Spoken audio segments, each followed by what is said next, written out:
Kw'izina rya Data n'irya Mwana n'irya Mutima Mweranda, amen. Bene wacu dusangiye ukwemera muri Yezu Kristu, tabaramukije mu izina rya Yezu Kristu, nitugire Kristu. Dusabikanye ijambo ry'Imana dusanga muri Bibiliya mu gitabo ca mwene Siraki ku kigabane cyaho cya gatatu kuva kuri 17 kugeza kuri 25. Ijambo ry'umutwe twisunga rivuga ngo ukwicisha bugufi. Mwana uragenza buhoro mu kurangura ibikorwa byawe, niho uzokundwa n'umuntu ashimwa n'umukama. Uko uba mukuru wicishe bugufi kurusha, niho uzokundwa n'umuntu ashimwa n'umukama. Kuko ububasha bw'umukama ni bwinshi, ariko aninahazwa n'abicisha bugufi. Ntukarondere ibikurengeye, ntugatohoze ibirengeye ububasha bwawe. Zirikana ibyo wategetswe, kuko igikenewe kuri wewe si ibinyegezwa.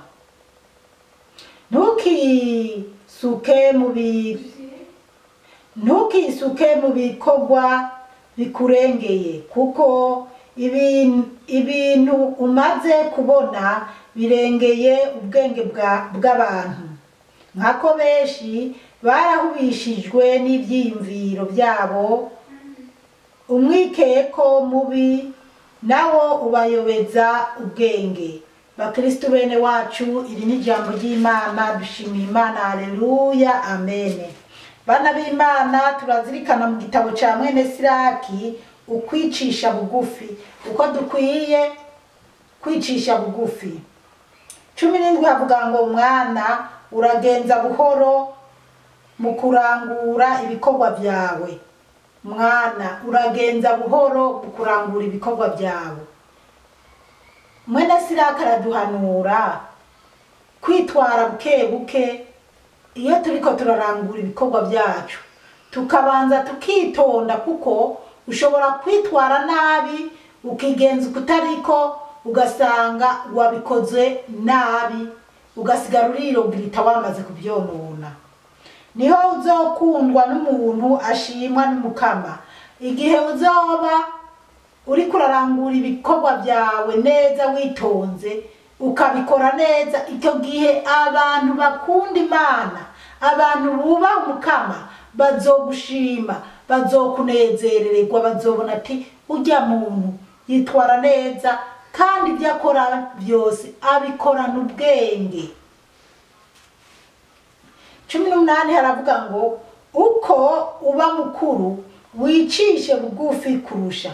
Ngo uko uba mukuru wicishe bugufi kurusha.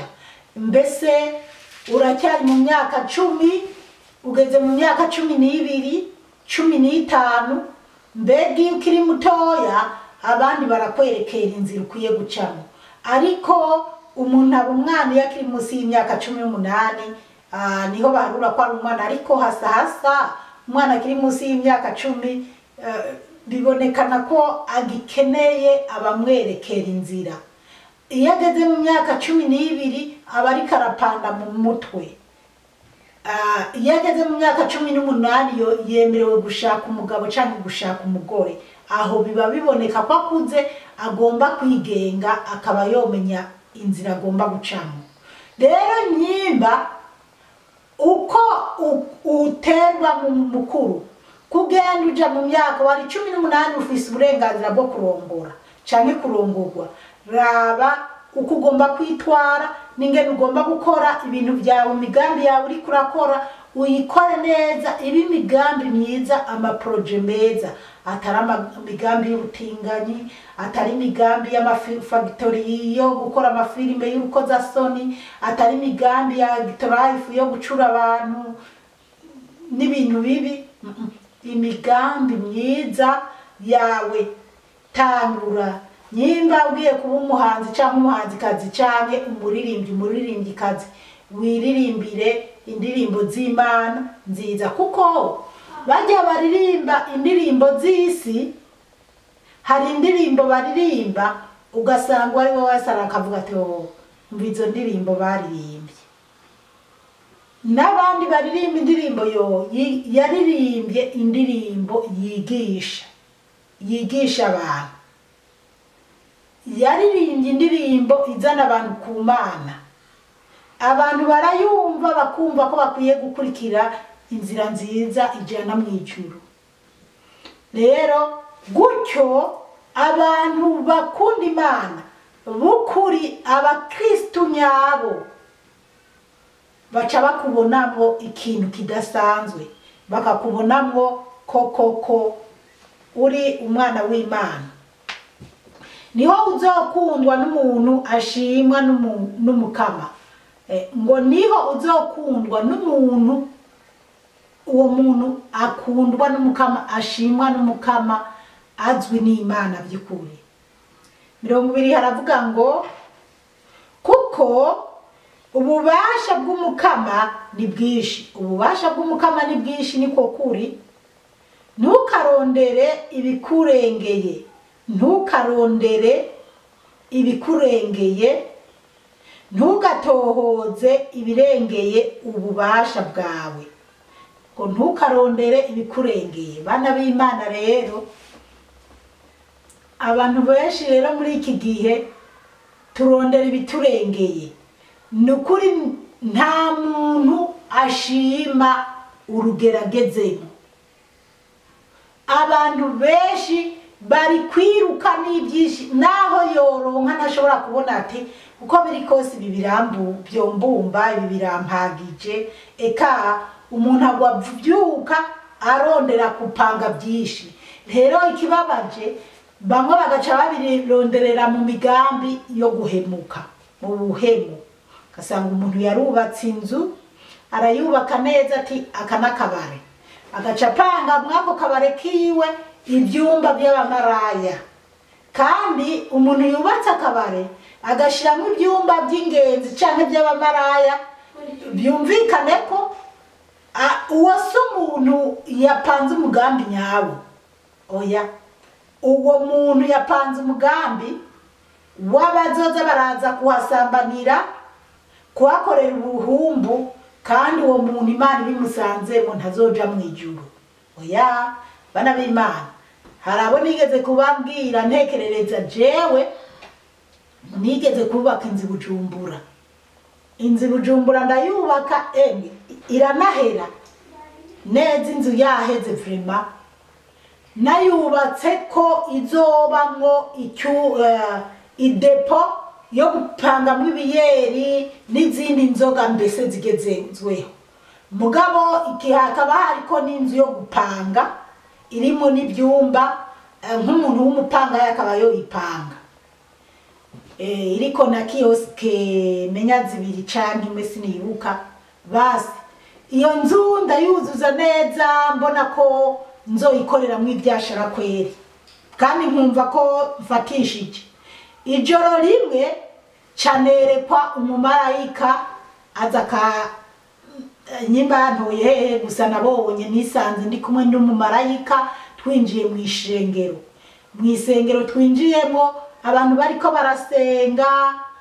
barasenga nyene, ibintu bimeze neza mu rusengero. Umumarayika arantembereza mu rusengero, mugabo ngiye kubona nisanga twavuye mu rusengero turi ahantu mu kabare. Hari udutebe tumwe hano, utundi hariya, abantu bariko baranywa, bariko barasayangana. Eka nyene abapapa n'abana b'abakobwa bakiri bato, mbega muri sayangana. Uwo mumarayika arahantembereza, kandi aho hari mu masaha y'imbere ya sasita. Nubwo hari bigishi umumarayika yakomeje kunyereka, ntokwirirwa ndaja mu mugabo, ndiko ndashaka kubereka ingene naciye mpindura ibyako kabare. Hanyuma umumarayika arabandanije aranyereka n'ibindi, kuko icyo gihe Imana yarampaye ni message ku bantu abo nabona narabashikanye kwizo message, kuko haciye igihe sinari bwatangure no kuvuga ubutumwa nk'uko ndabukora. Hanyuma nyuma nariyumviriye ndavuga, Mana yanje, abantu bari mu kabare, abandi bari mu rusengero, ye baba we ndavuga toya nahise ndondera mutoyi wanje yafasha mw'ibyo bintu by'iyo nzu ndamubwira nti kwanza bari baranayihejeje bayitanguye mugabo naciye ndondera mutoyi wanje ndamubwira ati yihuta genda ijya nzu muyihindure neretswe ibi n'ibi none rero ndabona ngiye kuja mu bintu by'akabare ndabona nozo habanyuranwa n'ijuru basi inzu baciye bagenda barayihindura ya depo yo gupanga mw'inzoga no kunyweramo n'iki baca barahindura baciye bayishiramwo ibyumba hanyuma inzu icibi y'abapangayi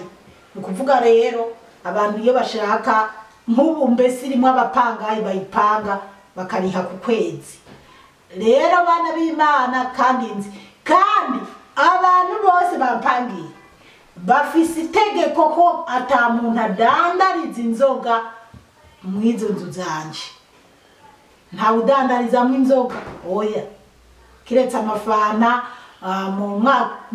kwanza ni mu mwaka naragiye ndahatembera ndaharaba mu makioske ndahafise amakioske abiri kuri Nyanzu abapanzemo badandaza mutuji amabenyi n'ibindi mugabo nta nzoga nasanzemo kandi nari nagiye nibwira reka ngende buke ze ndabe zanzu zanje ko atabantu bazipanga bo barimo badandaza inzoga basi rero abana b'Imana casanga ibintu bimeze uko ca ndabihindura mu nzu zanje nta nzu yobi yanje no kwemera ko badandarizamwo inzoga izo nzoga zigize canke ngo nemere ko ziba ego abapangayi barengana bopanga babitondeye ariko ibyo kudandarizamwo inzoga ngo habemwe ibintu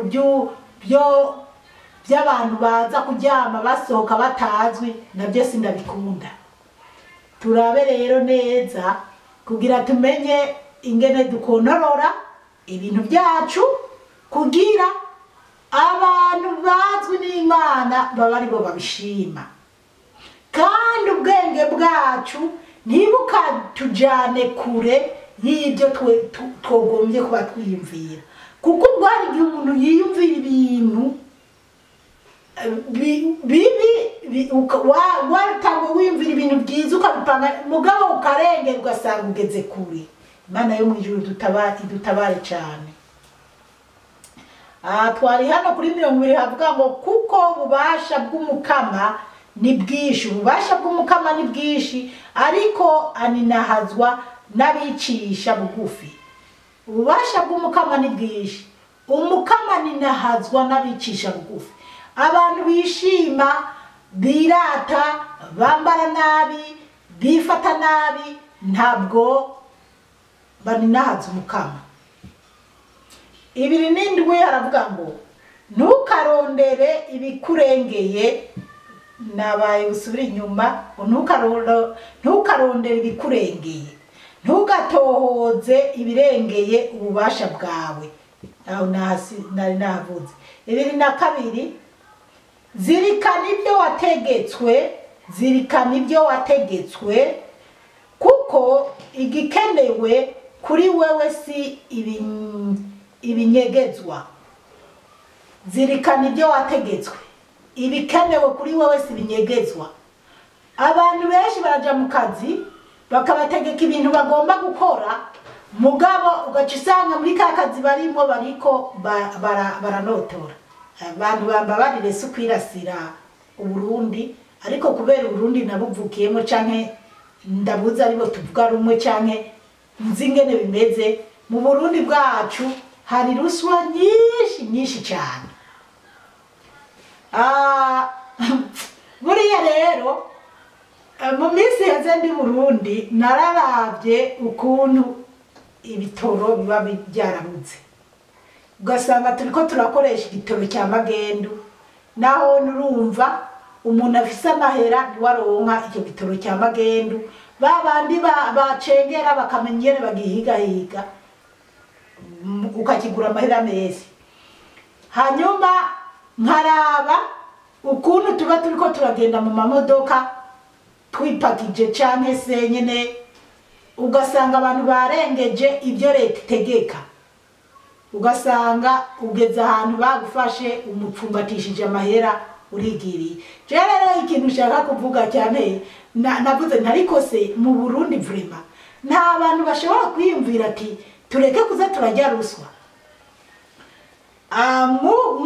Mu kwezi kwindwi muri uwo mwaka nyene ndatashe nari mvuye mu Burundi ndiko ndagaruka hano muri Australia, mba nifitiye igisabo mu ntoke nkuye mu Burundi. Mugabo umuntu arambwira ngo ntushobora kucyuriza indege ntawe kijana igisabo ntikigenda. Ndabubwira ese mwebwe kubera iki mumbuza gutwara igisabo cyanje? Je ndazi ko kigenda kandi je naraganiriye n'umuntu akora ku kibuga cy'indege ndabimubaza arambwira ati uzoze, kandi mu bantu boba babizi arambwira ati igisabo nta ngorane uzokijyana.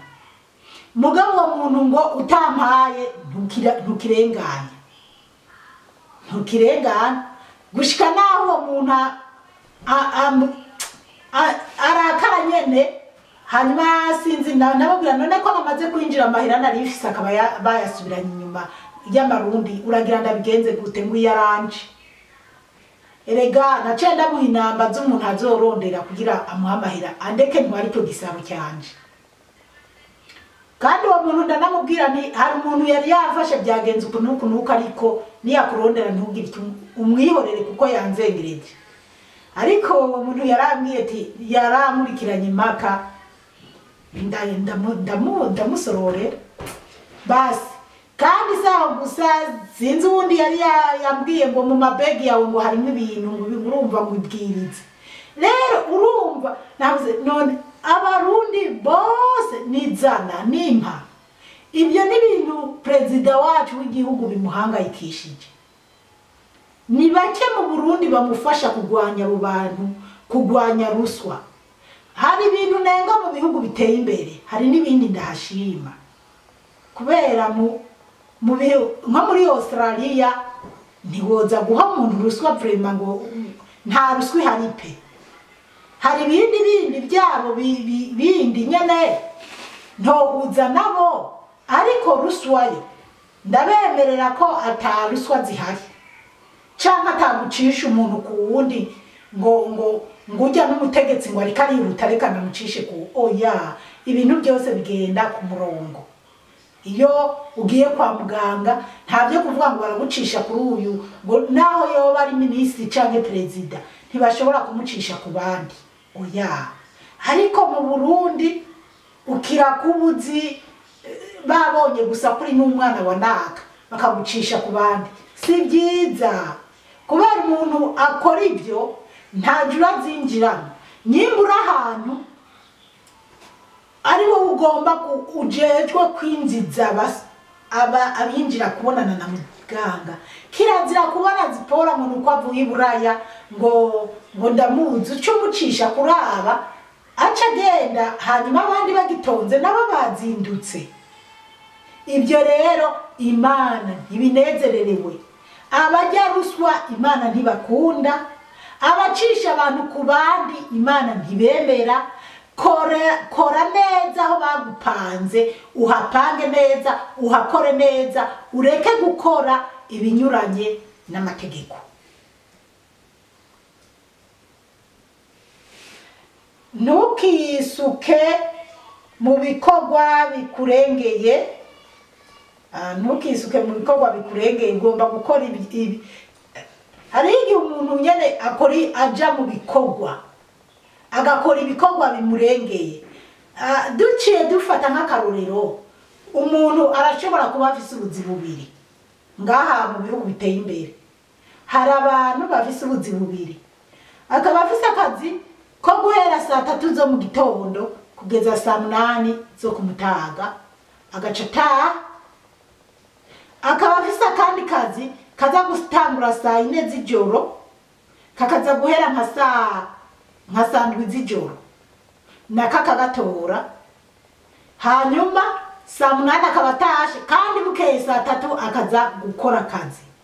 Bana b'Imana bijya bavuga ngo abasenga ibigirwamana, bene ubwo buzi bukuvuna gutyo nko kuwa Mungu nturonke n'akanya ko kuza gusenga Imana, cyane gutyo ugataha urushe ugahitwemukira mu gitanda, nturose n'umwanya wo gusenga Imana imbere yo kuryama, nturose umwanya wo gusenga Imana imbere yo kuvyuka.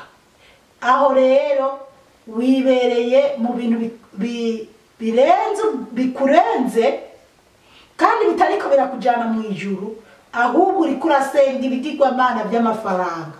Wihebeye amafaranga, ikikunezereza no kubona kuri kurayegeranya.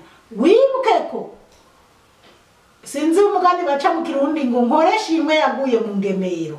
Wibuke ko urakora ugakora ukanicwa n'ugucoka kandi bigasigara birajya batabiruhiye. Byoba byiza rero kandi wanapfa ugacupfira mu byaha ukaja gihonomo na bimwe baruhiye, abasigaye mu isi bagasigara barabijya. Laba rero umwanya w'Imana, umwanya w'akazi, ukora akazi ariko ugereranye neza akazi gahwanye n'inguvu zawe, atarako kwiyica canke kwiyononera. Kuko ibintu umaze kubona birarengeye ubwenge bw'abantu. Ngo ibintu umaze kubona birarengeye ubwenge bw'abantu. Na jewe kweri ibintu umaze kubona biri kurenga ubwenge bwanje.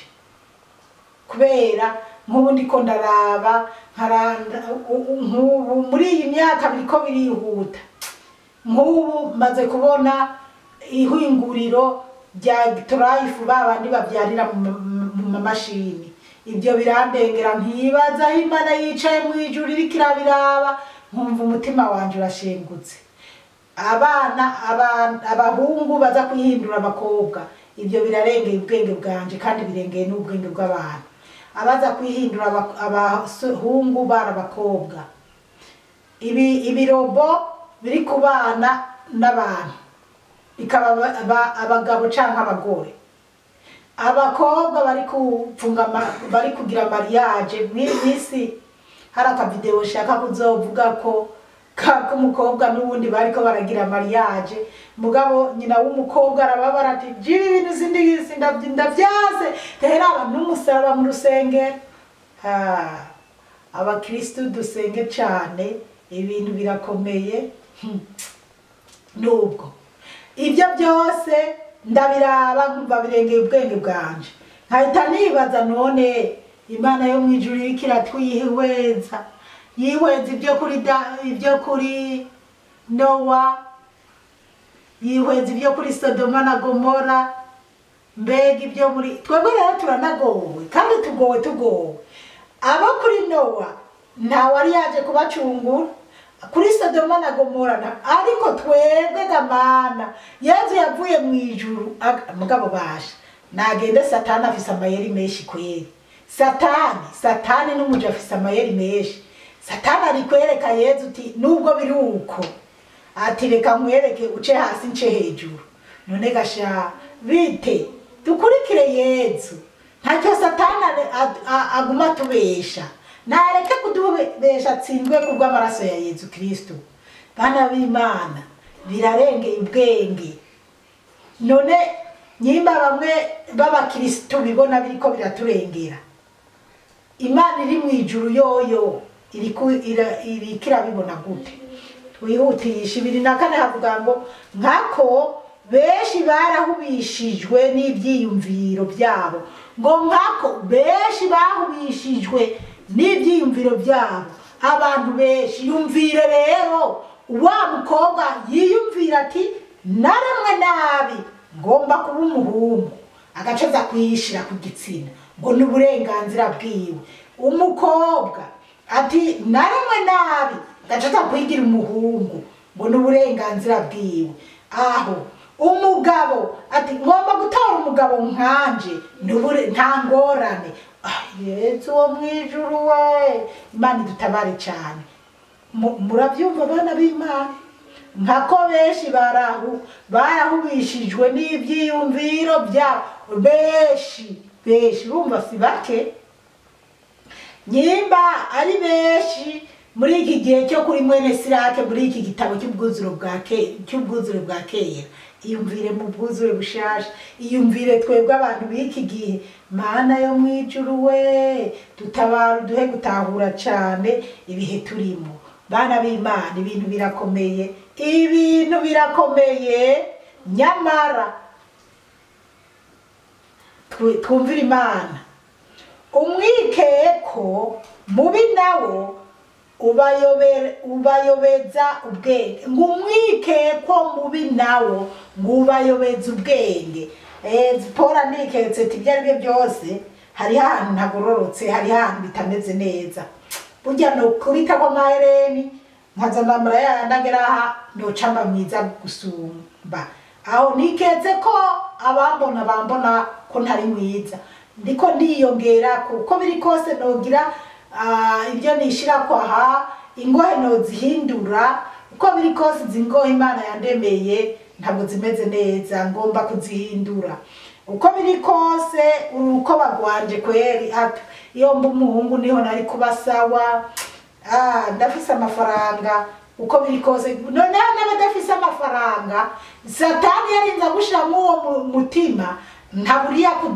yaguhigira ugaca wumva ati ndagiye kwihinduriza umukobwa ndagiye kwihinduza umuhungu cyane Jenzi Paul kugira ngo arinda nduha subira reka ngende muri Life ntanga imbuto zanje bazoma umwana ntarinze guhangayika bantu b'Imana ibyo byose murumva ni ibi bintu mwene Sirake ariko aratubwira biragoye uko tuzokwihinguza mu maso y'Imana kandi dufise Bibiliya ibi byose twarabisomewe canke twarabyisomeye Imana yo mwijuru duhe gutahura cyane imibiri yacu reke kuduhenda imitima yacu reke kutwumvisha ko turi babi Imana yaturemye dukunda uko Imana isa nuko yaremwe nubaho iri mwijuru iracyari yayindi ntabwo yihindagura ngo uvuge ngo yonyene ngo yibona mwishusho itari nziza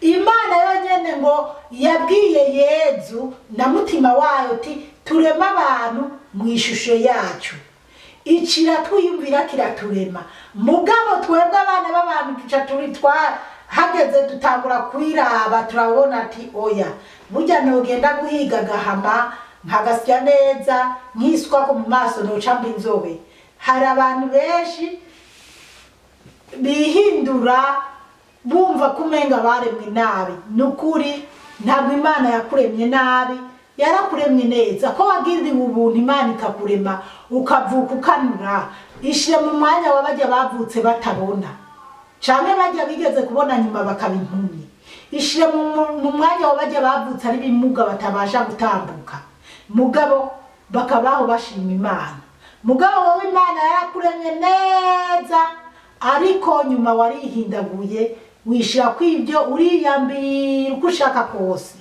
hanyuma muri kurumvikana n'Imana oya Imana yumvikana n'abayubaha ca bugufi ureke ibyisi ukurikira Imana uraba akazi ukora ko katariko karaguteranya n'Imana uraba ibyiyumviro byawe ko ari ibyiyumviro byiza muri societe no mu kibano cyawe ntibibe ibyiyumviro byo gutikiza abandi n'ibyo kuguhemukira abandi uje ku murongo mwiza kugira uzobashe gutorana ubwami bw'ijuru bene wacu muri Kristo Yezu umukama Imana bahezagire cyane mwarahezagiwe n'Imana ku izina rya Data n'irya Mwana n'irya Mutima Mweranda amen turagusenga Yezu turakumina